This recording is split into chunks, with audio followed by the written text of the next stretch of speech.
My name is PK and welcome to Irkamari and good morning. Last month June 14th வந்து நாம இந்த ஆடிப்படத்தோட முதல் கட்ட விதைப்பை நம்ம விதைச்சோம். அதை வந்து நான் இன்டோர் சீட் சோயிங் மெத்தட் மூலமாக தான் ஃபாலோ பண்ணி நான் விதைச்சேன். அதை பற்றி செப்பரேட்டாக ஒரு வீடியோவும் கொடுத்துருக்கேன். ரொம்ப யூஸ்ஃபுல் அண்ட் ரொம்பவே ஒரு எஃபிஷியண்டான ஒரு மெத்தட் அது. ஸோ அந்த ஜூன் 14ஆம் தேதி ஆரம்பித்த விதைகள், அந்த முதல் கட்ட விதைகள் எந்த அளவுக்கு இருக்குது அண்ட் இப்போ அடுத்ததாக என்ன ஸ்டெப் ஃபாலோ பண்ணுன்றதெல்லாம் ஒன்று பார்க்கலாம். as you can see கிட்டத்தட்ட நம்ம விதைச்ச விதைகள் எல்லாமே கரெக்டாக முளைச்சிருக்கு. அதுக்கான மெயின் ரீசன் என்னன்னா நம்ம அதை இண்டோரில் ஸ்டார்ட் பண்ணது. பிகாஸ் இந்த மெத்தடுன்றது one of the promising method. முடிஞ்ச அளவுக்கு விதைகள் வந்து தரமாகவே முளைச்சி வரும். மேக்ஸிமம் நம்பர் ஆஃப் சீட்ஸ் வந்து இதில் வேஸ்ட் ஆகாது. எனக்கு தெரிஞ்சு தக்காளி விதைகள்லாம் எல்லாமே முளைச்சிருக்கு அண்ட் ஆல்சோ கத்திரிக்காய் விதைகளும் கூட. ஸோ இது வந்து ஒரு 3 இன்ச் கப். இதில் நான் விதைச்சு இந்த அளவுக்கு நாற்றுகள்லாம் வளர்ந்துருக்கு. அண்ட் ஒரு கப்லையும் பார்த்தீங்கன்னா கிட்டத்தட்ட ஒரு 8 to 10 நாற்றுகள் வளர்ந்துருக்கு. இது அடுத்ததான் நம்ம என்ன பண்ணலாம்? ஸோ இது வந்து டிரான்ஸ்பிளான்ட்டுக்கு இன்னும் பக்காவாக ரெடியாக வரல. பிகாஸ் டிரான்ஸ்பிளான்ட்டுக்கு இன்னமும் நல்லா வளர்ந்துருக்கணும், இன்னும் நல்லா மெச்சூர்டாக இருக்கணும். அதோட வேர்கள்லாம் ரொம்ப நல்லா டென்ஸாக இருந்தால் தான் நம்ம டிரான்ஸ்பிளான்ட் பண்ணுறப்போ எந்த ஒரு ப்ராப்ளம் இல்லாமல் செடி வந்து ப்ராப்பராக வளரும். பட் நம்ம இதிலே வளரவும் முடியாது. பிகாஸ் அந்த ரூட்ஸ் வளர அளவுக்கு இதில் சஃபிஷியண்டான ஸ்பேஸ் கிடையாது. இந்த ஒரே இடத்துல இவ்வளோ நாற்றுகள் நம்ம வளர்க்கவும் கூடாது. அதே மாரி நம்ம வளர்த்துட்டோம்னா நம்ம டிரான்ஸ்பிளான்ட் பண்ணுறப்போ அந்த நாற்றுகளை பிரித்து எடுக்கிறப்போ வேர்கள் பெரிதளவு டேமேஜ் ஆகும். ஒன்ஸ் ஃபைபர் ரூட்ஸ்லாம் டேமேஜ் ஆகிடுச்சுன்னா அந்த மெயின் ரூட் வந்து ஈஸியாகவே இறந்து போகிறதுக்கு நிறைய வாய்ப்பு இருக்குது. ஸோ அடுத்து என்ன பண்ணணும்னா, it's simple. We have to prick each seedlings and transplant into individual cups. இதில் இருக்க ஒரு நாற்றையும் தனித்தனியாக நம்ம பிரித்து எடுத்து வேற ஒரு தனியாக இருக்கக்கூடிய ஒரு பெரிய கப்பில் மாற்றணும். ஸோ ஒரு கப்லையும் கிட்டத்தட்ட 8 to 10 நாற்றுகள் இருக்குது. இதோட பெரிய கப்னா நம்ம ஒரு 5 இன்ச் கப்பு அதை நம்ம மாற்றணும். இதே மாதிரி கொஞ்சம் பெருசாக பிளாஸ்டிக் கப்பு இவ்வளோ வாங்கணுமா? பிகாஸ் நம்ம ஒரு நிறைய செடி இங்கே விதைச்சிருக்கோம். இஃப் ஐம் நாட் ராங் கிட்டத்தட்ட இங்கே ஒரு 50 செடியாச்சும் இருக்கும் அந்த இடத்துல. இஃப் ஐம் நாட் ராங், அதோட அதிகமாக இருக்கிறதுக்கு நிறைய வாய்ப்பு இருக்குது. ஸோ இவ்வளோத்துக்கு சேர்த்து நம்ம தனித்தனியாக கப் வாங்கணும்னா அது எங்கேயோ போய் நிற்கும், அதோட செலவு மட்டுமே. ஸோ அதுக்கு நம்ம என்ன பண்ணலாம்? There is a solution. மாடி தோட்டத்தை பொறுத்த வரைக்கும் there is always a solution. Instead of buying new cups, so புதுசாக ஒரு அதிகமான விலை கொடுத்து நீங்கள் பிளாஸ்டிக் கப் வாங்க முடியலன்றப்போ, இல்லை அப்படி வாங்கணுன்ற அவசியமே கிடையாது. அதுக்கு சப்ஸ்டிடியூட்டாக நீங்கள் என்ன யூஸ் பண்ணலான்னா இது பேப்பர் கப்ஸ். ஸோ இந்த பேப்பர் கப்ஸ்ன்றது one of the biggest substitute நம்ம ப்ரிக் பண்ணி சீட்லிங்ஸ் டெவலப் பண்ணுறதுக்கு.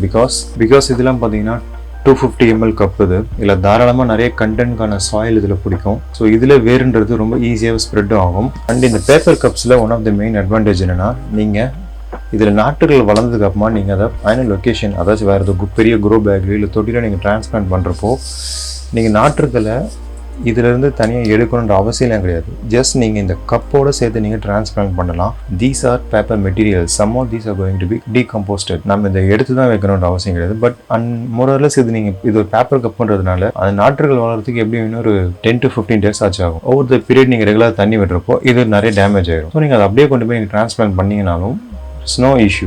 இப்போ இந்த பேப்பர் கப்ஸில் நம்ம எப்படி டிரான்ஸ்பிளான்ட் பண்ணுறது, பிரிக் பண்ணி டிரான்ஸ்பிளான்ட் பண்ணுறதுன்றதை பற்றி பார்க்கலாம். ஸோ பிஃபோர் வி டிரான்ஸ்பிளான்ட் இதில் நம்ம ஃபில் பண்ணுறதுக்கு நமக்கு ஒரு மீடியம் தேவை. ஏதாச்சும் ஒரு கைண்ட் ஆஃப் சாயில் மிக்ஸ் தேவை. நம்ம புதுசாக இந்த சாயில் மிக்ஸ் ரெடி பண்ணுன்ற அவசியம் இல்லை.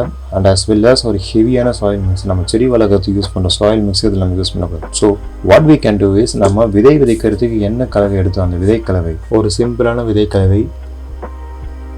1 பங்கு மண்புழு உரம், 2 பங்கு தேங்காய் நார் கழிவு, கொஞ்சமாக வேப்பம் புண்ணாக்கு, இவ்வளோதான் இருக்குதுல. இதுவே போதும் சஃபிஷியண்ட்டாக. இந்த மண்கலவையை இந்த கப்பில் ஃபில் பண்ணி நம்ம நாற்றுகளை மாற்றலாம். இந்த மீடியமாக நம்ம ஃபில் பண்ணுறப்போ குறிப்பாக கவனிக்கிற ஒரு விஷயம் என்னென்னா,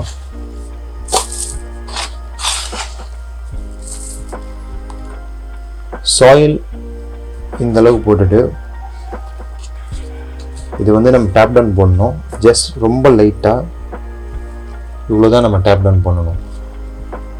ரொம்ப டைட்டாக போட்டு இவ்வளோ கம்ப்ரெஸ் பண்ணி எடுக்கலாம் கூடாது. இந்த அளவுக்கு நம்ம டைட்டாக ப்ரெஸ் பண்ணோம்னா இந்த சாயில் வந்து ரொம்பவே இறுகிரும்.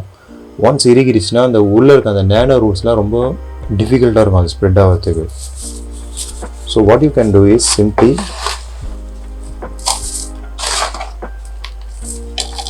ஃபில் பண்ணிவிட்டு லெவலப் பண்ணுங்கள். லெவலப் பண்ணிவிட்டு கப்பை வச்சு ரொம்ப லைட்டாக,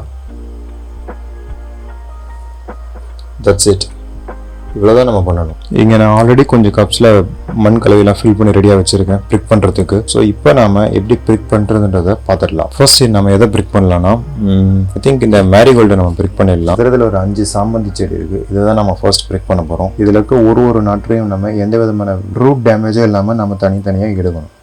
எப்படி எடுக்கிறது? மொத்தமாக 2 வழி இருக்குது எடுக்கிறதுக்கு. ஒன்று, நாம் மொத்தமாக இந்த கப்பை இப்படி தலைகீழ கவுத்து இது இருக்க எல்லா சாயிலும் நம்ம அப்படியே ரிமூவ் பண்ணி நம்ம எடுக்கலாம். இல்லைன்னா அந்த மாதிரி மெத்தட் வந்து நீங்கள் ஒரு இந்த கப்பு ஃபுல்லாக நாட்டு இருக்கப்போ நீங்கள் ஃபாலோ பண்ணலாம்.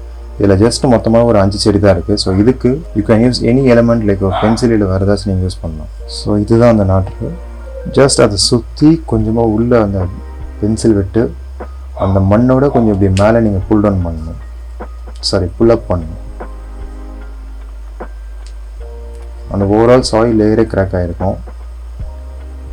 தென் அதை சுற்றி இருக்க இந்த மாதிரி அந்த மண் எல்லாத்தையும் நீங்கள் ரிமூவ் பண்ணிங்கன்னா அந்த நாற்று வந்து ரொம்பவே ஈஸியாக வந்துடும் அந்த வேர்களோட. ஆஸ் யூ கேன் சி நாற்றுகள் எந்த விதமான ஒரு ரூட் டேமேஜ் இல்லாமல் கரெக்டாக வெளியே வந்திருக்கு. நம்ம மீதமுள்ள நாற்றுகளையும் இதே மாதிரி தனித்தனியாக எடுத்துடலாம். First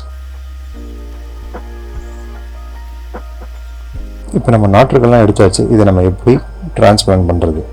quite simple. ஃபர்ஸ்ட் நம்ம என்ன மாதிரி நாற்றுகள் அதில் டிரான்ஸ்பிளான்ட் பண்ண போகிறோன்றதை கொஞ்சம் டீப்பாக புரிஞ்சுக்கணும். இது வந்து சாமந்தியோட நாற்றுகள். சாமந்தி நாற்றுகள் ஜென்ரலாக வேறு வந்து அதை ஸ்டெம்லாம் கூட வளரும் இந்த பாட்டம் லேயரில். ஸோ இதுக்கு ஏற்ற மாதிரி தான் நம்ம டிரான்ஸ்பிளான்ட் பண்ணோம். ஸோ கிட்டத்தட்ட இந்த அளவுக்கு டீப்பாக ஆர் இந்த அளவுக்கு இந்த லெவலில் நீங்கள் டிரான்ஸ்பிளான்ட் பண்ணிங்கன்னா தான் அந்த வேறு நல்லா ஸ்ட்ராங்காகவே அந்த சாயிலில் செட் ஆகும். ஜஸ்ட் ரொம்ப சிம்பிளாக அந்த மாதிரி ஒரு துளையிட்டு இந்த நாற்றுக்களை இது உள்ளே வச்சு மண்ணை சுற்றி கவரப் பண்ணுங்க. ரொம்ப லைட்டாக செக்யூர் பண்ணுங்கள். ரொம்ப ஹெவி ப்ரெஷர்லாம் கொடுத்து அழுத்தக்கூடாது. அண்ட் அவ்வளோதான். நம்ம இதே மெத்தடை ஃபாலோ பண்ணி மற்ற சாமந்தி நாற்றுகளையும் டிரான்ஸ்பிளான்ட் பண்ணிடலாம்.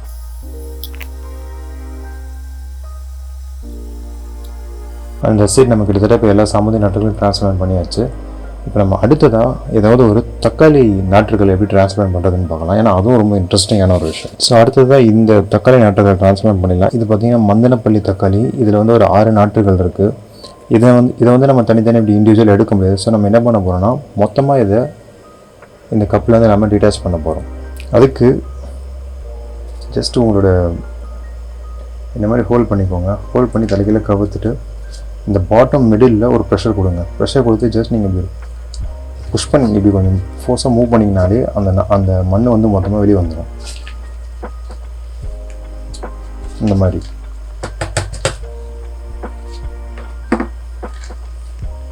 ஒன்ஸ் மண் இந்த மாதிரி வந்ததுக்கப்புறமா நீங்கள் இதை சிம்பிளாக கீழே இருக்க மண்ணை எடுத்து ரிமூவ் பண்ணிடலாம்.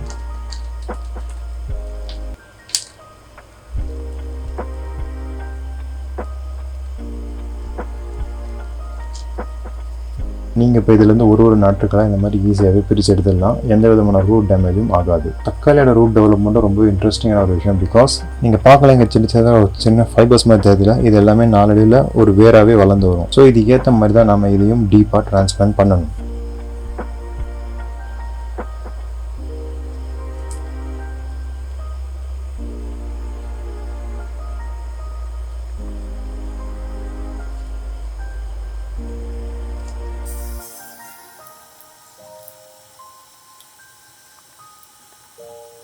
ஸோ நம்ம தக்காளி நாற்றுகளும் இப்போ டிரான்ஸ்பிளான்ட் பண்ணியாச்சு. அடுத்து நம்ம ப்ரிக் பண்ணி டிரான்ஸ்பிளான்ட் பண்ணதுக்கு எப்படி தண்ணி விட்டதுன்னு பார்த்துடலாம்.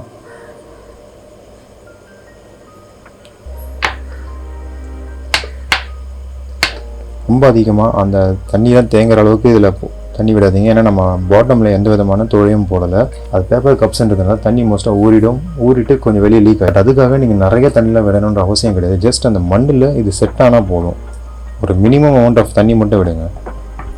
அண்ட் இதில் நம்ம அதிகமான தேங்காய் நார் கழிவு யூஸ் பண்ணியிருக்கிறதுனால அந்த நீர் உறிஞ்சும் சத்துன்றது இதில் ரொம்ப ரொம்ப அதிகம். ஸோ நீங்கள் கொஞ்சம் தண்ணி விட்டாலே போதும். அந்த ஈரப்பதம் வந்து ரொம்ப நேரத்துக்கு இதில் சஸ்டெயின் ஆகி நிற்கும். And that's it. அடுத்ததாக இந்த எல்லா நாற்றுகளையும் ப்ரிக் பண்ணிவிட்டு வந்து உங்களை மீட் பண்ணுறேன்.